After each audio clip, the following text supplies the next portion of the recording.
எங்கள் வீட்டில் எல்லா நாடும் கார்த்திகை, எங்கள் நிலவில் என்றும் இல்லை தேய்பிறை. கிளி கூட்டம் போல் ஒரு கூட்டமே இது ஆனந்த பூந்தோட்டம், அன்பின் ஆலயம். நம்ம குடும்பத்துக்கு ஒண்ணுனா நாம தான் இறங்கி பண்ணணும். எனக்கு என்னன்னே இருக்க கூடாது.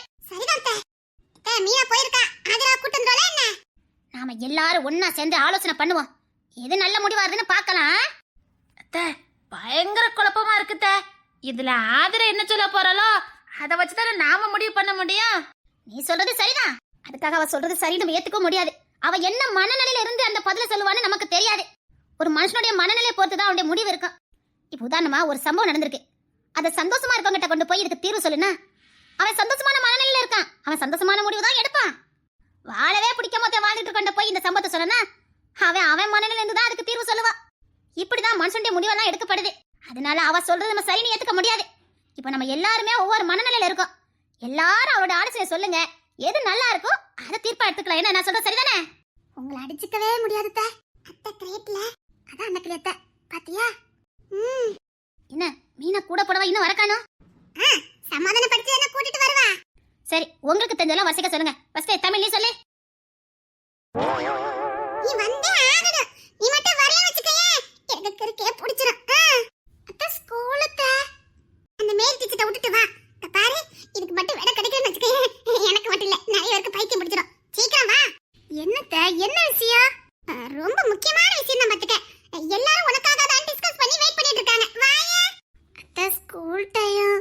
சப்பா, நம்ம நிலைமை தெரியாம இவ வேற. என்ன பார்த்தா உனக்கு பாவமா இல்ல?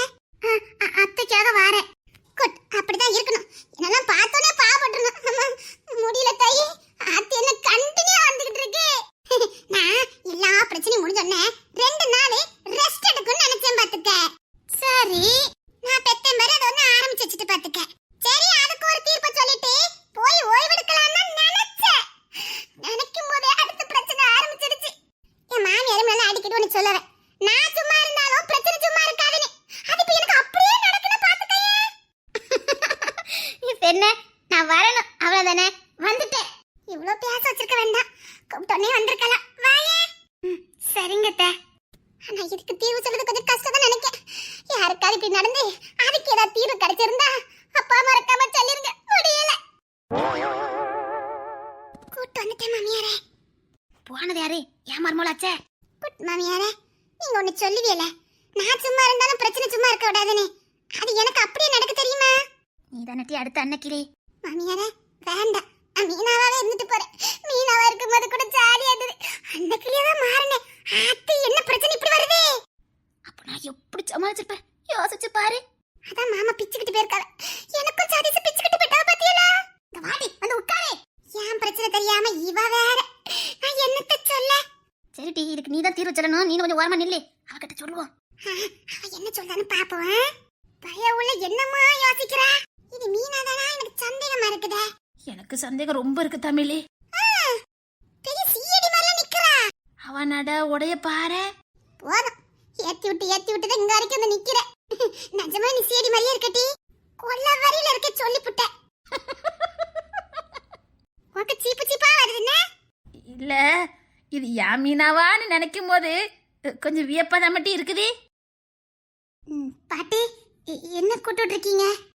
இருமா சொல்றேன். இவ என்ன முடி சொல்றான்னு பார்க்கணும். நீ அமெரிக்காலலாம் படிச்சவா, உனக்கு நிறைய இங்கிலீஷ் ஸ்டோரிலாம் நிறைய தெரியும் அப்படிதானே?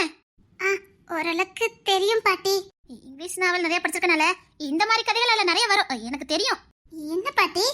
ஒண்ணு இல்ல, மீனா ஒரு கதை எழுதுனா அதை நான் டைரக்ஷன் பண்ணலாம்னு முடிவு பண்ணிருக்கேன். வாவ், சூப்பர் அத்தை. ஆமாமா, கங்க்ராச்சுலேஷன் அத்தை. ஐயோ, என் நிலைமை தெரியாம. Thank you. சொல்லுங்க அத்தை. இது கிட்டத்தட்ட இறைவன் எழுதின கதைனே சொல்லலாம். வாவ், சூப்பர் பாட்டி. ஆனா என்ன, அவரு கதை எழுதிட்டாரு, பதிலுதான் என்னன்னு தெரியல. நாங்கெல்லாம் யோசித்து பார்த்துட்டோம், எங்களுக்கு தெரிஞ்ச வரைக்கும் யோசிச்சோம். அதான் நீ நிறைய நாவல்லாம் படிச்சிருக்கியா, இதுக்கு நீயும் விட சொன்னா கொஞ்சம் யூஸ்ஃபுல்லா இருக்கும். அதுக்குதான். ஆமாமா, நாங்க திணறிட்டோம். நீ சொல்ல போற வழியில தான் இருக்கு பாத்துக்க. கதை சொல்லுங்க பாட்டி. அதாவது ஒரு பொண்ணு, அதான் ஹீரோயினி. சரி. அந்த ஹீரோயினை ஒரு வாலிப பையன் விரும்புறான். நல்ல உத்தியோகம், நல்ல குணம், நல்ல அழகு. சொல்லப் போனா தேடி போனாலும் அப்படி ஒருத்தனை பார்க்க முடியாது. உசுருக்கு உசுரா நேசிக்கிறான், அதுதான் முக்கியமான பாயிண்ட். குறிச்சு வச்சுக்க. அவ கல்யாணம் பண்ணாலும் அவளை மகாராணி மாதிரி பாத்துக்க அளவுக்கு மனப்பக்கம் உள்ளவன். அவளுக்காக என்ன வேணாலும் பண்ணுவான். இது அவனோட கதை. அப்போ அந்த பொண்ணு காதலிச்சிட வேண்டியதானே பாட்டி? அதான முடியாது. ஏன் பாட்டி? ஏன்னா அந்த ஹீரோயினி சின்ன ஒரு பையனை விரும்புறா, மனசார விரும்புறா. அச்சச்சோ, பாரு எப்படி கதனே. இன்னும் முடியல இன்னும் கேட்டுக்க. அவன நல்ல பையன்தான். ஆனா ஆனா அத விடுங்க அத்தை. அந்த பையன் அவளை விரும்புறானா என்ன?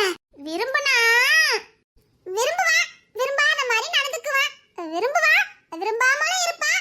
பிடிக்கும், ஆனா பிடிக்காது. என்னத்த சொல்ல? குழப்பம் பிடிச்சவனா? சப்பா கரெக்டா கண்டுபிடிச்சிட்டாப்பா. அவன் ஒரு விதமான கேரக்டர். ஆனா அந்த பிள்ளைக்கு அவனை ரொம்ப பிடிக்கும். அவனுக்கும் பிடிக்கும், ரொம்ப பிடிக்கும். ஆனா சில மூளை வேலை செய்யாம பிடிக்காத மாதிரி நடந்துக்கிடுவான். ரெண்டு பேருமே உசுர காதலிச்சாங்க. கல்யாணம் வர பண்ணார போனாங்கன்னா பாத்துக்கயே. ரியலி? S S. கல்யாணம் பண்ணாங்களா என்ன? விதி யார விட்டது? வர மீனா குட்டிம்ல காமெடி பண்ண படிச்சிருக்கா. உன் கூட சேர்ந்திருக்கம்லாட்டி. கல்யாணம் வரைக்கும் போய் நின்னுட்டாங்களா? ஆமா, பாவம்ல. ஐயோ, அவங்க ரெண்டு பேருமே விரும்புனாங்களா? ஆமா தாயே. அப்ப என்ன, அவங்க ரெண்டு பேருக்கும் கல்யாணம் பண்ணிக்கிறதுன்னு நல்லா இருக்கும். அதானே அங்க பிரச்சனையே. என்னத்த பிரச்சனை? அவனும் விரும்புறா, இவனும் விரும்புறா. அவங்க ரெண்டு பேரும் கல்யாணம் பண்ணிக்கிறது தான் நல்லது. ஒன் சைடு லவ்லாம் செட் ஆகாதுல அத்தை. இது எங்களுக்கு தெரியும். அப்ப இது நான் சொல்றதுக்கு என்ன இருக்கு? இதுதானே மெயின் பிக்சரா இருக்குது. என்ன? அந்த புள்ளைக்கு அவ அப்பான்னா உசுரு. சரி சரி, இதெல்லாம் சரிப்பட்டு வராதுன்னு அவ அப்பா ஒரு மாப்பிள்ளை பார்த்துட்டாரு. ஐயோ, தலையே சுத்துதே. உனக்கேவா? போங்கத்த. இதுக்கு எப்படித்த? இதுதான் எங்க பிரச்சனையே. இப்போ நான் இதை எப்படி டைரக்ஷன் பண்ணனே எனக்கு தெரியல. அவ அப்பா உசுரு. அவ அப்பா ஒரு காரியத்தை பண்ணா சரியா இருக்கும்னு நினைக்கிறாரு. அதனால அவ அப்பா பார்த்திருக்க மாப்பிள்ளை அந்த பொண்ணு கட்டிக்கிறது சரியா இருக்குமா, இல்ல இந்த பொண்ணு விரும்பின பையனை கட்டிக்கிறது நல்லா இருக்குமா, இல்ல இவளையே நினைச்சுக்கிட்டு ஒருத்தன் வாழ்ந்துகிட்டு இருக்கானே அவனை கல்யாணம் பண்ண சரியா இருக்குமா? பைத்தி பிடிச்சிரும் பாட்டி. இத போய் ஏன்ட்டு சொல்லி இப்ப என்ன குழப்பி விடுறீங்க? உன் கதையை கேட்டா உனக்கு கேட்கறதுக்கு பிடிக்கினா இதுக்கு தீர்வு நாங்க தான் சொல்லணும். எங்களுக்கு எப்படி இருக்கும்? இப்ப சொல்ல, இந்த 3 பேர்ல அந்த பொண்ணு யார கல்யாணம் பண்ணா நல்லா இருப்பா? அக்கா, என்ன பதில் சொல்ல போறேன்னு தெரியலையக்கா. சீக்கிரம் சொல்ல. நீ நேசிக்கிறவனை விட உன்னை நேசிக்கிறவனை கல்யாணம் பண்ணிக்கிட்டா வாழ்க்கை நல்லா இருக்குன்னு சொல்லுவாங்க. அப்படி பொண்ணு தர. ஆனா மனசாட்சி ஒரு நாளும் சாகடிக்க முடியாத தாரணி. நமக்காக வாழ்ற ஒரு ஜீவன் தகப்ப, அவரை ஏமாத்த கூடாத. விக்கி என்ற விக்னேஷ். அதாம்மா முடிவு. அந்த பொண்ணு தனியா இருக்கிறதா பாட்டி நல்லதே. அந்த பொண்ணுக்கு தனிமை மட்டும்தான் அவளுக்கு நிம்மதியை கொடுக்கும். அவளை தனிமைக்கு அப்புறமும் அவ யாரை நேசிக்கிறா, அவ்வளோ காலம் கடந்ததுக்கு அப்புறமும் அவளுக்காக யாரு காத்துக்கிட்டு இருக்கா, அவ்வளோ காலம் கடந்தும் அவளுக்காக யாரு வாழ்றா, அவங்கள அந்த பொண்ணு நேசிக்கிறதா பாட்டி சரியா இருக்கும்.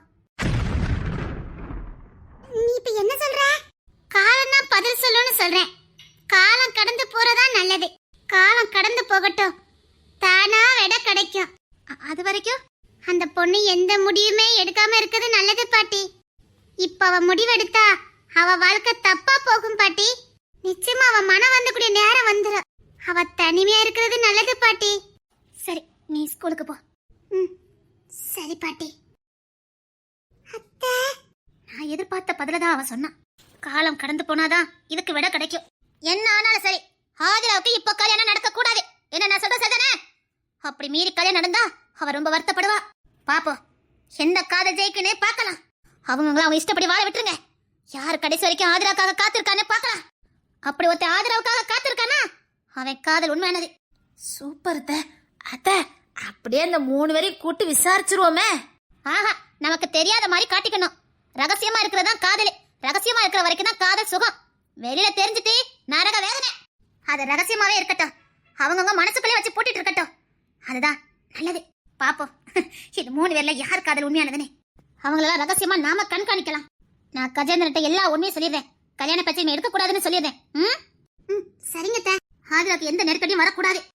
ஆதிராக்கு இப்ப தேவை தனிமை. அவ இழந்த வாழ்க்கைய வாழணும். ஆதிராவுக்கு நிம்மதி சந்தோஷம்லாம் அவ அப்பா கூட இருக்கிற வரைக்கும் தான். காலம் கடந்துனா தனக்கு துணை வேணும்னு அவளுக்கு தெரியாது. அப்ப பாக்கலாம்.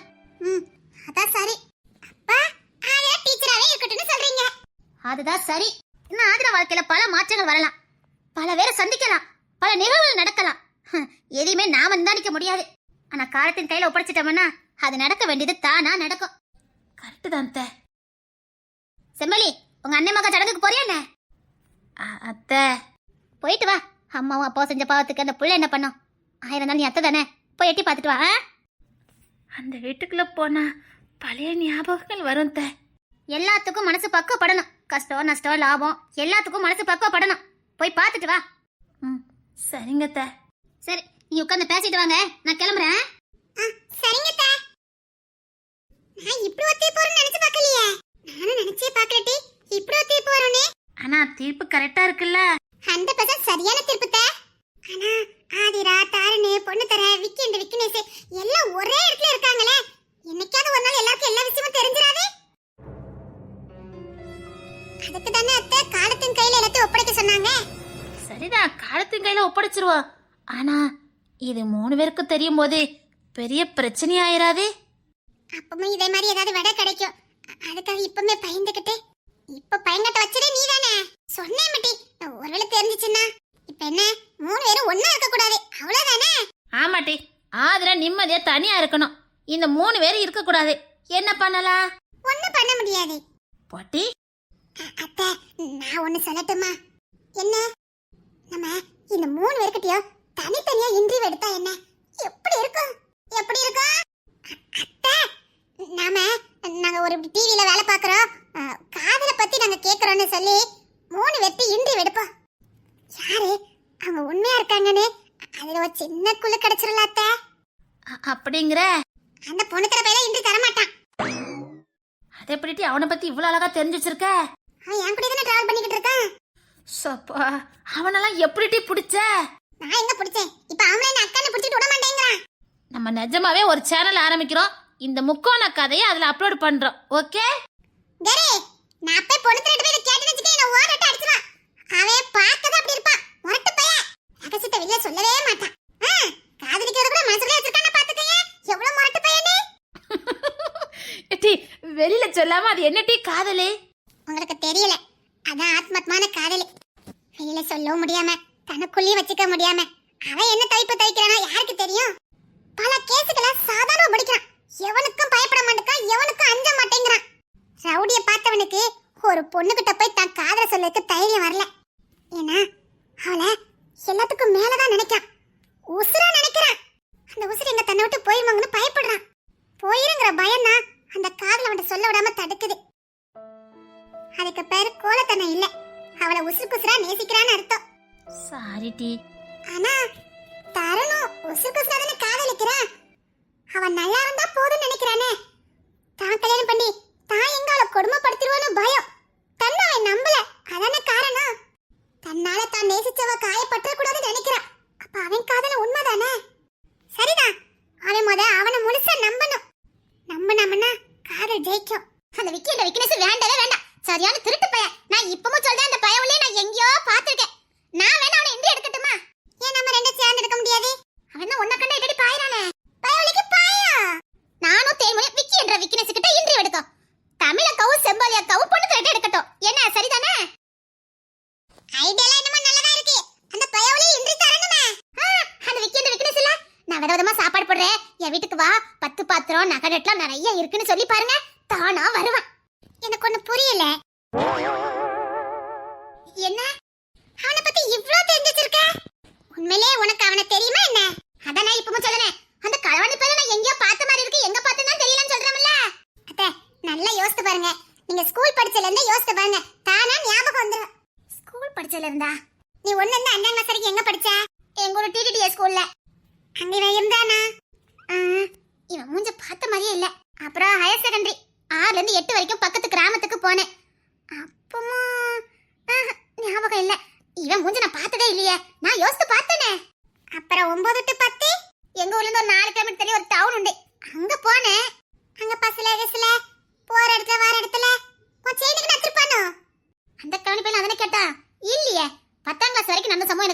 ஞாபகம் இருக்கு, எதுவுமே மறக்கல. அப்ப இந்த பையவளை நான் பார்க்கல. நீ தான் டிகிரி முடிச்சிருக்கிய, காலேஜ் போனல? போனேன். நான் எங்க பாத்திருப்பேன்? ஒருவேளை உன் கிளாஸ்மேட்டா இருப்பானோ? ஏக்கா, இந்த பையல்ல படிக்கும்போது பச்சை பையல மாதிரியே இருக்கானுவ. ஒரு 30 வயசு கழிச்சு நம்ம பார்த்தோம்னா தாடிலாம் நரைச்சி, மீசெல்லாம் நரைச்சி, முடியும் கிடிமா நம்ம பார்த்த பையலாம் நமக்கு சந்தேகம் வந்துருது. அன்னைக்கு இப்பதான் எங்க மார்க்கெட்டுக்கு ஒரு பையன் வந்தான். சரி கோபால்னு சொல்லி. சரி, அவன் என்ன பார்த்தோன்னே, "ஏ மீனாக்குட்டி, இது உன் ஸ்டோர் வா" அப்படின்னு கேட்டான். அட எடுப்பட்ட வேலை என்ன மீனாக்குட்டின்னு கூப்பிடுறானே, இவன் எந்த பையன்னு சொல்லிட்டு, "யார்டா நீ?" அப்படின்னு கேட்டேன். என்ன நல்லா உத்து பாரு, நான் கோபாலேன்னு சொன்னேன். கோபாலா? அது இந்த கோபாலு? அப்படி சொல்லிட்டு இருக்கும்போதே அவன் போன்ல இருந்து ஒரு போட்டோ காட்டினான். அத்தி, ஃபர்ஸ்ட்ல வா. கொண்டு போறேன், ஸ்கூல் போட்டோ. ஓ ஸ்கூல் பட்டாவா? அதுல பார்த்தா அந்த பையவுல என் பக்கத்துல இருந்தா ஸ்கூல் போட்டோவே எடுத்திருக்கான். அதுக்கப்புறம் நான் கேட்டேன், "நீ கோபாலால?" அப்படின்னு கேட்டேன். "ஆமா மீனாக்குட்டி, நீ அப்படியே இருக்கியே" அப்படின்னா. "அன்னைக்கு பார்த்த மாதிரியே இருக்க" அப்படின்னா. நான் சொன்னேன், "நான் அப்படியே தான் இருக்கேன், நீ அமல இந்த அலங்கோலத்துல இருக்கேன்னு கேட்டேன். தாடிந்தா இவ்வளவு நிலத்துக்கு வச்சிருக்கா, மீச முரட்டாட்டமா வச்சிருக்கா, ஹைட் வெயிட்டுமா இருக்கா. என் கூட போட்டோல அவன் இருந்தானே, அதுல எப்படி தெரியுமா இருந்தா? அரை டவுசரை போட்டு மீச இல்லாம பச்சை புள்ள மாதிரி இருந்தான். எப்படி கோபால்னு சொல்லி எனக்கு அடையாளம் தெரியும் சொல்லுங்க பாப்போம். அப்போ அதே மாதிரி இவனு இருக்க போறான் அப்படிங்கிறியா? சரி, இந்த கோபாலாவது போட்டோ காட்டினா, இந்த பையன் உனக்கு எந்த எவிடன்ஸும் இல்லையே, ஊரு பேரை கேட்டா கூட சொல்ல மாட்டேங்கிறானே. இன்றி வையி, சோத்த போடு, ஊரை சொல்லுவான். அதான் சரி, நல்ல ஃப்ரெண்ட்ஸ் விளங்கிரும்.